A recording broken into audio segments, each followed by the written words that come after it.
মাতুব্বারের কাছ থেকে জমিটুক নিছিলাম খাজনা করে। জমিটুক ধান লাগাইছি, ভালোই তো মনে হচ্ছে হয়েছে। কিছু জৈব সার দেওয়া লাগবে, ধানের গাওলা আলয়া যাচ্ছে। দেখি জৈব সার নিয়ে এসে দিলে পরে ধান টুক ভালোই হবে নি। মুনিরে ওই সকালবেলা আইছি, দুই বেটা তো ভালোই মেলাখান থেকে খাপ টুক মারলাম। ওই দেখি কিছু ওষুধ আছে বাড়তি, চল যাই, যেটা ওই খায়াটা ওষুধ গুলো নিয়ে এসে আবার বুনা লাগবে, চল।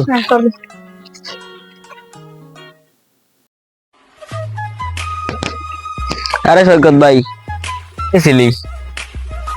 ওই যে ওই পাশে মাতুব্বারের কাছ থেকে যেটুক নিছিলাম না, ওইটুকি ধান টুক লাগাইছি, ওই খেত টুক মারি এলাম। দুই বেটা বাড়ি যাচ্ছি, খাওয়া দাওয়া করে দিই, ওষুধ টুক বইতে বুনা লাগবে। আরে তাহলে তুই যা, আমি তোর সাথে পরে দেখা করতে। আচ্ছা। প্রতিবার তোমার আগে আগে টাকা দিয়ে দিই, এবার কাম দেখে তারপর তোমার টাকা দেবো। মাতব্বার, আপনার এত জায়গা থাকতে আপনি এখানে শুনছিলেন কেন? বাগানে শ্যামা আছে, বাতাস আছে, ঠিক আছে, খুব সুন্দর জায়গা, এই জন্য এখানে এসে বইছি। আর তোর কইছিলাম যে জমিগুলো যারা নেছে বর্গা, তা ওরে কাছে কি কইছিলি এখানে আসার কথা? হ্যাঁ মাতব্বার, ওরা আসতেছে। আসসালামু আলাইকুম মাতুব্বার সাহেব। ওয়ালাইকুম আসসালাম। কি রে মুনি, তুই এতদিন পরে আমার কাছে আইছিস, কি মনে করি? মাতুব্বার সাহেব, লেখাপড়া তো ভালোই করলাম, করে চাকরি বাকরি খুঁজলাম, কোনখানে চাকরি বাকরি পেলাম না। এখন কি করা যায়, একটা পরামর্শ দেন তো। আচ্ছা ঠিক আছে, সমস্যা নাই, তুই আইছিস, আমি একটা ব্যবস্থা করব, ঠিক আছে, একটু ধৈর্য ধরে। আসসালামু আলাইকুম মাতুব্বার সাহেব। ওয়ালাইকুম আসসালাম। ও তোরা আসছিস, তো ভালো করছিস, সঠিক টাইমে আইছিস। এই যে পোলাটা আইছে, তো তো চাকরি বাকরি খোঁজেছে অনেক, আর তুই তো জানিসই মেলা তোর পড়াশোনা করেছে, তো এখন আমার কাছে আইছে যে একটা ব্যবস্থা করার জন্য। আমি বলছি যে কিছু একটা দেখবো, এখন কি করা যায় সেটা বলতো একটু।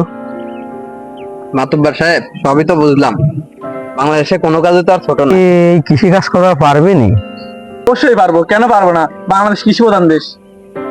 তাহলে ঠিক আছে, ও যেহেতু চাষ করবার পারবে নি বলতেছে, তাহলে উত্তরপাড়া মাঠে যে জমিটা আছে, হ্যাঁ, তোর জমির যে দুই জমির পরে যায়, ওই জমিটা ওর এবার বুঝিয়ে দেই, ও চাষ করুক। আচ্ছা ঠিক আছে, সমস্যা নেই। আসসালামু আলাইকুম মাতুব্বার সাহেব। ওয়ালাইকুম আসসালাম।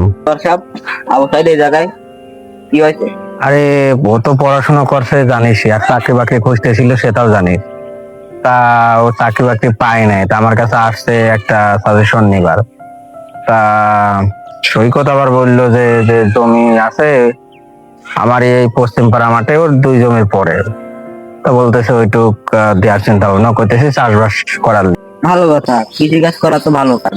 আসলে আমার এই ভিডিওটা বানানোর একটাই মাত্র উদ্দেশ্য, আমরা যারা পড়াশোনা শেষ করে বেকার ঘুরে বেড়াচ্ছি, বেকার না ঘুরে বেড়ায় অন্তত কিছু একটা করার চেষ্টা করি।